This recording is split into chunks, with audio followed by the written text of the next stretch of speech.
Good evening from New York. I'm Selwyn Collins, your host of CWS Journeys.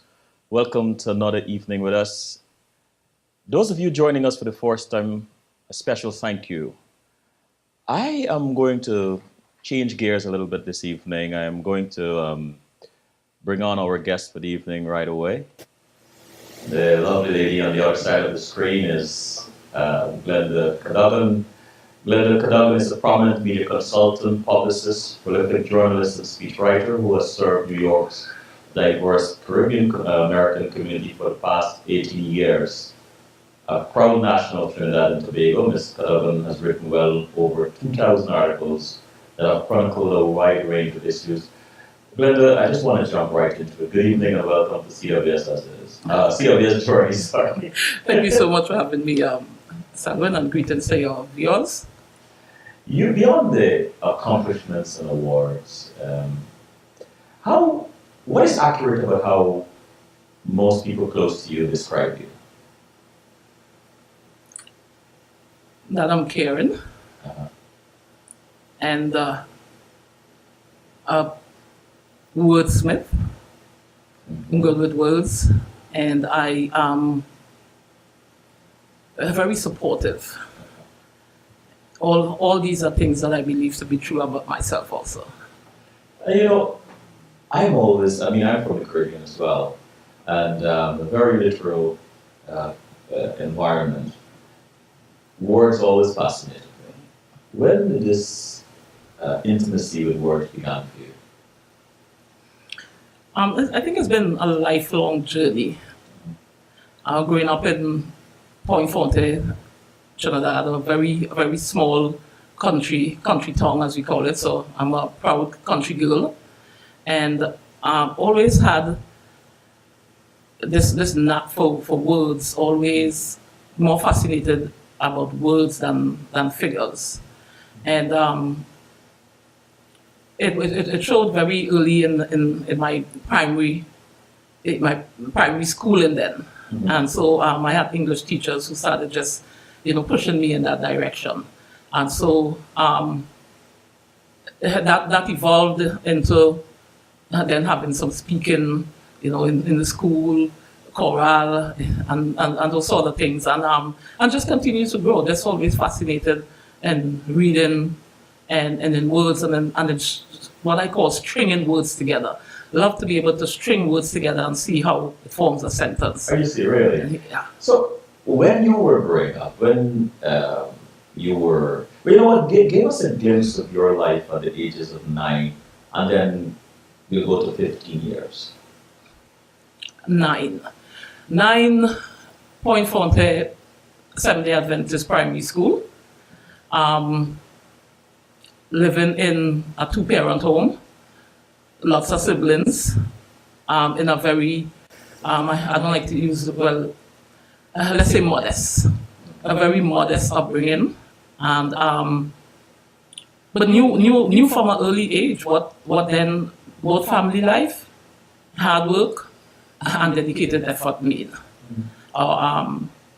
Because you had to wake up in the morning, make sure that you got to the standpipe in time, catch the water, or to get the water from the well, do your chores, and get to school on time. And make sure to be on time. And very supportive parents, loving mother and father, John and Irene Cadogan, who are both Ibaye, as we say in African tradition, meaning that they are both now in the with the ancestors. Very loving parents, a very strong father figure, a good provider.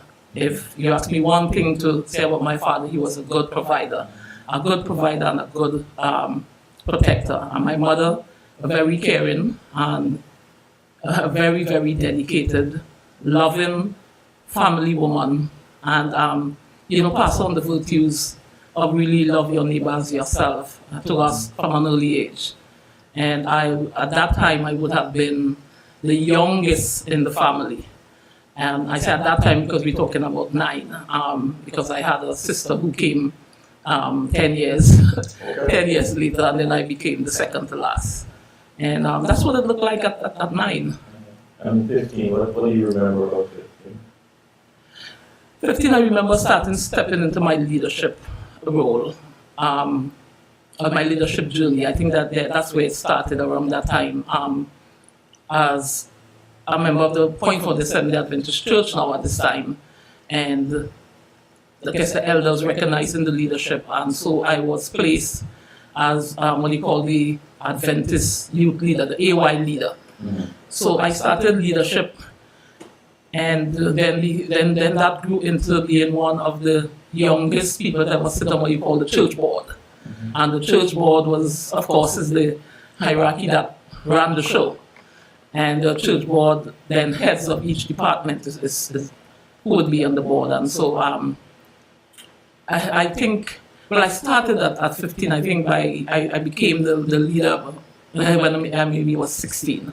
So I was on the board from like about 16 thereabouts, and that started then and moved into directorship for the camp director, and just several leadership position, very prominent leadership position in the church. So your parents, your father, very good provider, your mother, amazing woman, and so on, you being a wordsmith, the Caribbean is a place rich with proverbs and idioms and so on.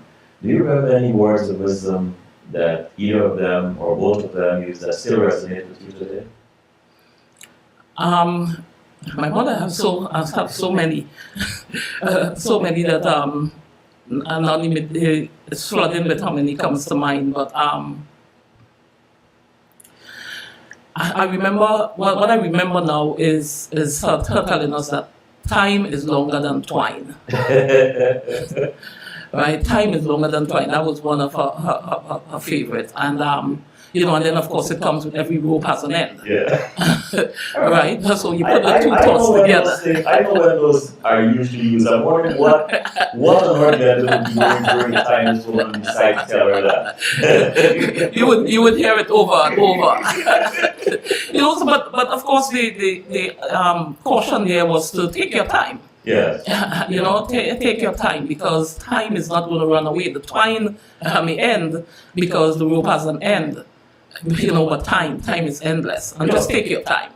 Sometimes I disobey the concept of linearity, and I jump around. So I'm going to leave this part of your time and move forward a little bit, because you've done so much with women and Caribbean women and writing and so on. This is Women's History Month. When you think about women and Caribbean women especially, but you know what? Let me go to the women in your life, your family, mom. Was your grandmother alive when you were growing up? Yes. Okay. What do you remember about these two women that still you believe has helped to shape who you have become today as a woman? My grandmother, Margaret Peters George, who is also, of course, had a very profound effect on my life.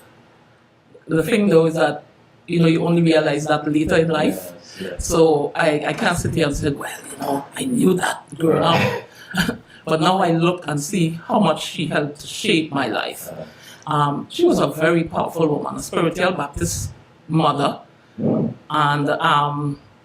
and so she lived with us in the household. So there was this just very strange dichotomy of her being a spiritual Baptist leader and mother, and my mother being Seventh-day Adventist, and my father being none of those things. And being in the mix, so the household was generally considered a Seventh-day Adventist household. But somehow we all existed. So Grandma would have her, spiritual Baptist type prayer, and, everybody would kind of stay in the lane and take their own corner. And she really did a lot in behind the scenes, just keeping the family together. You're a spiritual leader, and religion and spirituality seem to have, been very prominent in your life from an early age and so on.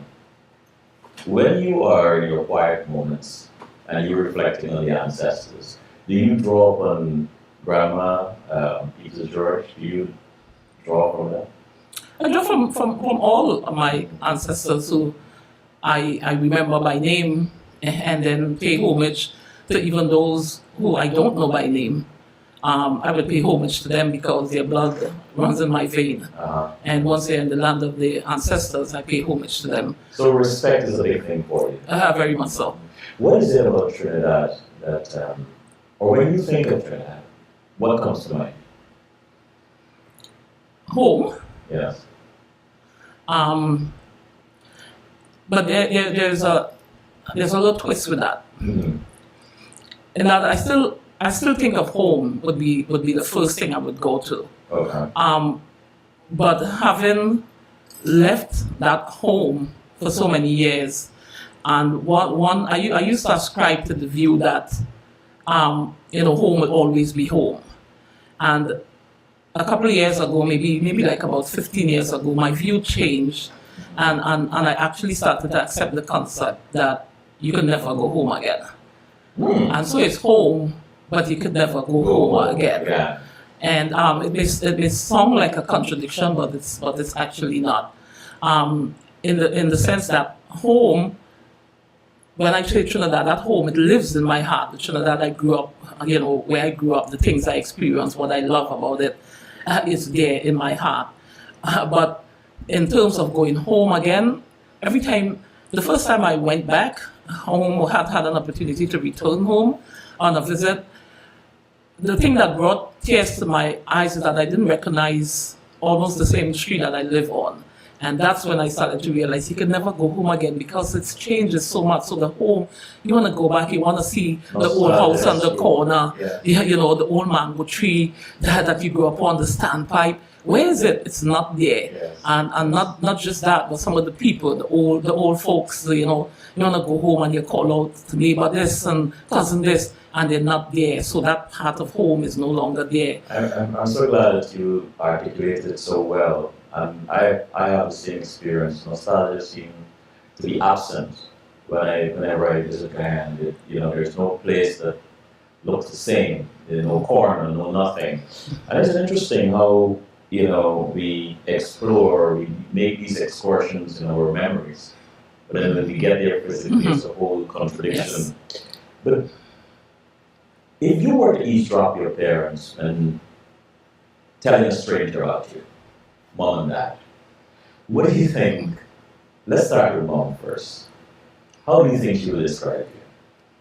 You mean other than saying she's a nice girl?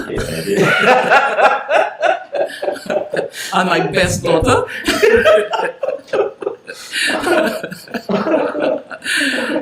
I believe my mother was actually really very proud of me.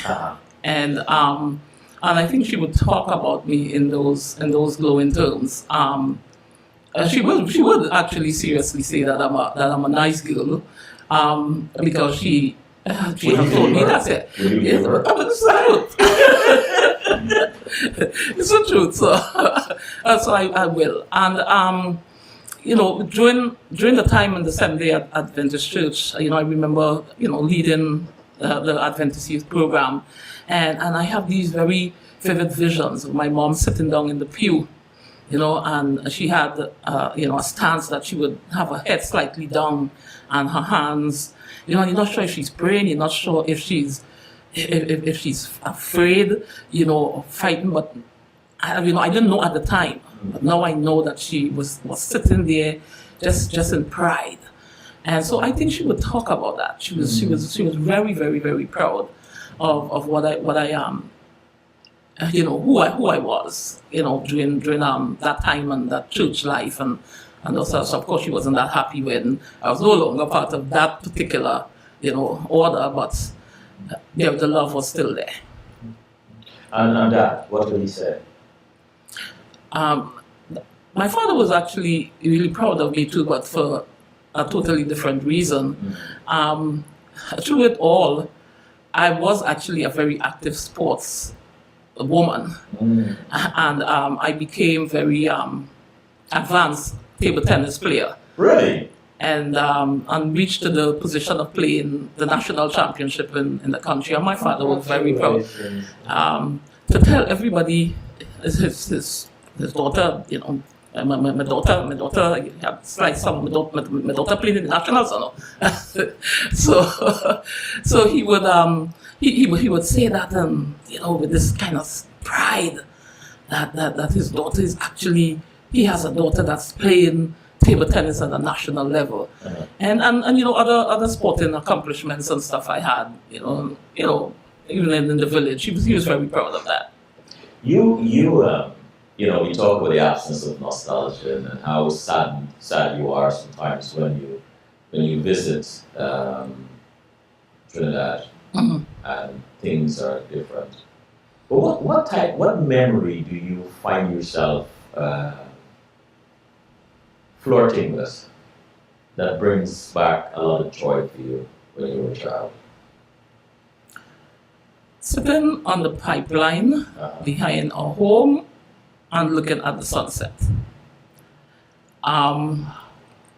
In our village, we were the oil part of the oil capital of Trinidad and Tobago. So Point where we have one of the major refineries, and so the pipelines that carry the crude oil runs through some parts of the village, and some of it run right behind our house. So as children back then, playing on the pipeline was part of everyday life. You'd be on the pipeline and play on run on the lines, and the lines were varied width, so you want to see who could run on the big line and who could run on the small line, and you just have fun on the pipeline.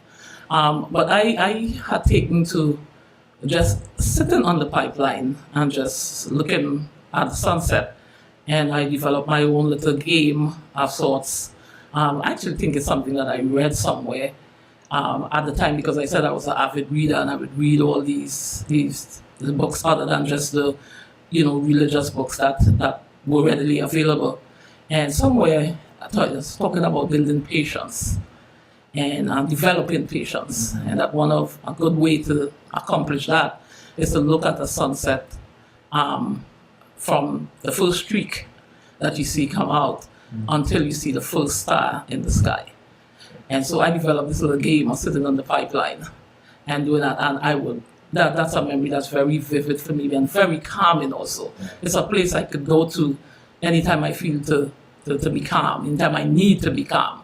I could then virtually sit on the pipeline and visualize the sunset and be able to get myself in a calm state. If you were to go to your favorite place to chill, relax, for my audience who don't recognize the colloquialism, but to go and relax with a favorite book or favorite thing to read, favorite drink, and favorite music, where would this place be?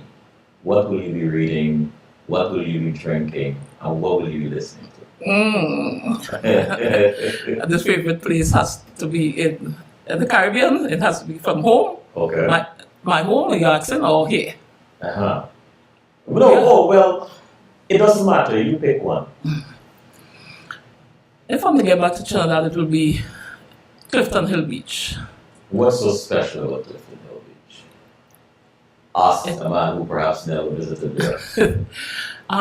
Clifton Hill Beach is just unique unto itself. It's of course one of the places that no longer is what it used to be. But Clifton Hill Beach is the beach in our village that we walk to on a morning, and that again my father would wake us up at 5 in the morning and come, let's go. As they say, take a dip in the salt. You don't go on the beach, you go take a dip in the salt, because taking a dip in the salt is to help to keep you alive and grow strong, and come on, you need to go dip in the salt.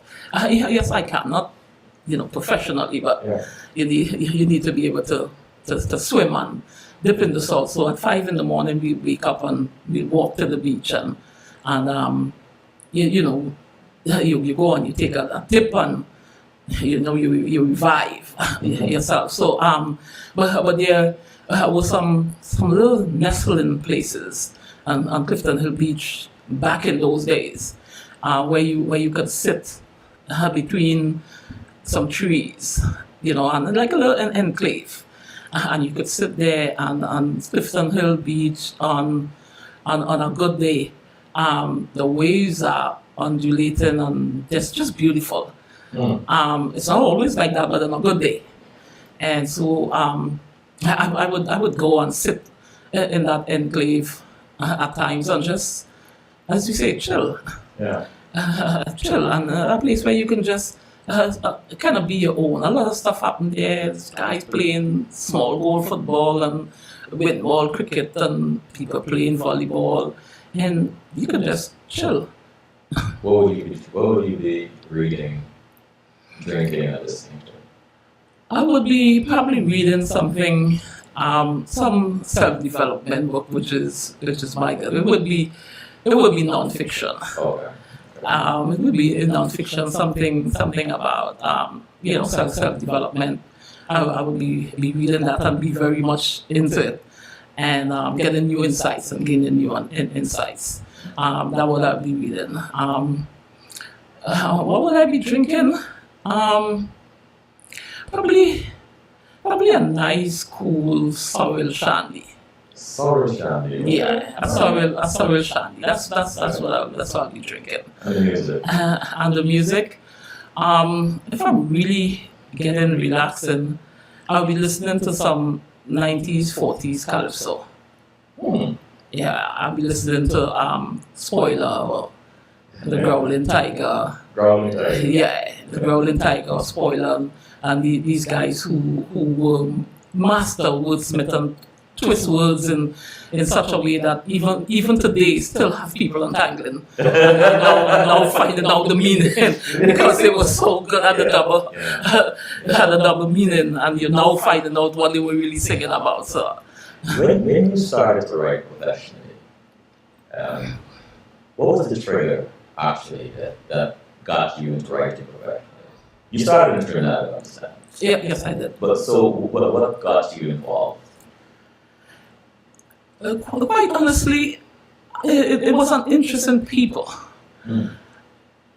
It was an interest in people. It was not, though I love words, I was interested in people, and I think that's what made the switch to the professional writing. I was interested in finding out how people think and getting into people's heads and finding out how do they think, what makes them move, what, and I was just always intrigued by that. I wanted to find out what is the person who will win a big award, what do you feel at that time?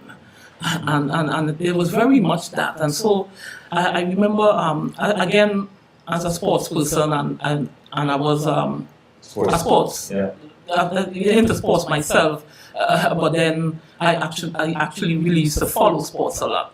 So I used to follow athletics very, very much. I was very much into athletics, both locally and at the international level. And we had one of our relay team at the time won the goal of the women's relay team at what was called the Pan American Games. Yeah.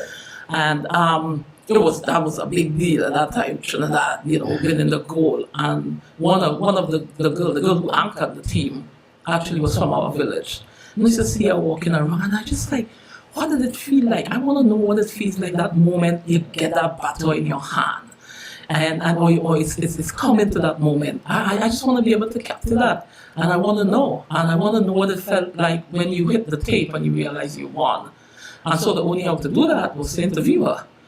And so when I told her I would like to have an interview because I'll write the story somehow, because it was just so intriguing to me just looking at the celebration. That was actually the first formal interview I did. What was memorable about that interview?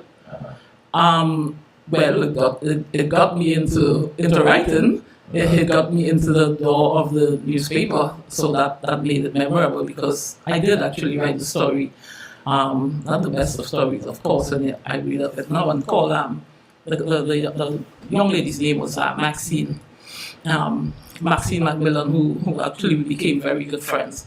So I wrote the story called Maxine the Green Machine, and I started shopping around the story, and I took my story in hand and went to the Trinidad Express and said, I have the story, and I wanna know what it would be like to get it published and to get writing and to get into writing, and that I didn't get into the Express, but the editor at the time, as I said, it really wasn't a very good story. I read it, realized it wasn't a good story, but recognized my writing style, and realized that the style I had would have been good for the tabloids, which were just emerging in Trinidad. And he suggested that I go over to the tabloids and just show them the story and try to get a foot in the door there, and I did. And I was successful. I did get a foot into the door. And you're a great teacher. You're a teacher and a mentor yourself. How important was that for your career? And if the young people who are listening to you are interested in writing, how important it is to be able to meet someone who has the understanding and the wisdom in this particular field to give you that type of direction? How important is that?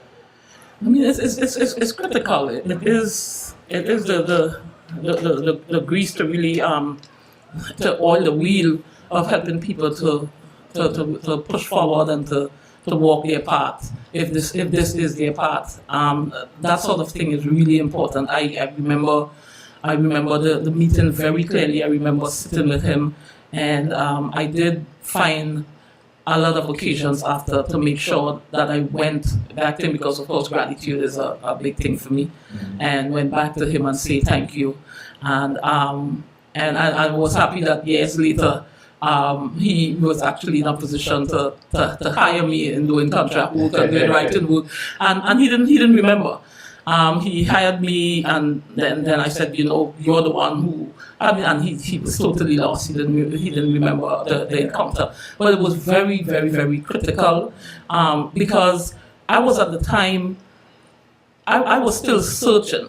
I was very young at the time still, and I was actually working in the government service, but I was working in the Ministry of Finance, and as I said, I know numbers that it just wasn't for me, and just wanted a place to be able to be with words, and so that was the only thing I could have thought of. So that meeting with him, and if he said, which as I said was correct, oh, this is no good, maybe you should stick with numbers, that would have been the end, and that would have been a total change in my destiny. But him just having the patience to say there is some kind of style, and maybe it's just another avenue, because it's not a news writing style like what we are looking for in the daily publication. Go to the weekly tabloids. And that is something I am eternally grateful for. It was critical, and much more of that is needed, and that's why any opportunity I get, I try to pay that forward in encouraging people, and even though it may not be, it's not about black or white cut and dry, right? There is something, and if you have that desire, I have to be able to help pay it forward and push. How long you stayed there with the tabloid? I did 6 years. 6 years? 6 years, yes. And when you moved on, was it a different writing style? Did you move on into a different genre of writing, or you stayed within that particular arena? When I moved on is when I migrated. Oh, okay. Is when I came to New York City, and then coming here, survival of the fittest. Yeah. But I want to ask you a question. While you were writing sports, covering sports and so on, was there ever a sports person that you wanted to cover and didn't get to cover? Or there was one that you really wanted to cover, and then you finally got it, and tell us about that experience. Ben Johnson. Mm-hmm. Ben Johnson at the, we used to call the Hampton Games at the National Stadium in Trinidad, and Ben Johnson. This is of course prior to the controversy on all the steroid controversy in which he got stripped, but Ben Johnson was it. Ben Johnson was, the phenomenon, and he was just so fast and just so quick, and he had just broken a couple records and stuff, and he was coming down he came down to Trinidad to run, and it was like, as I say, he was large, and I was like, I would love to get an interview with Ben Johnson, but it's like, how do you do this? So I was on the field, and he was warming up at the time, and I just decided to be bold.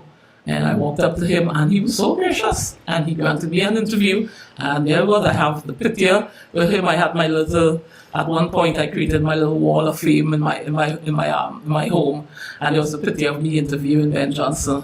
And the newspaper was really happy that I landed this interview, and so it wasn't just in the sports page. It got lead story in the newspaper. Just a sports story, onto the lead page was a big accomplishment for that time. Yeah. Let's take a break.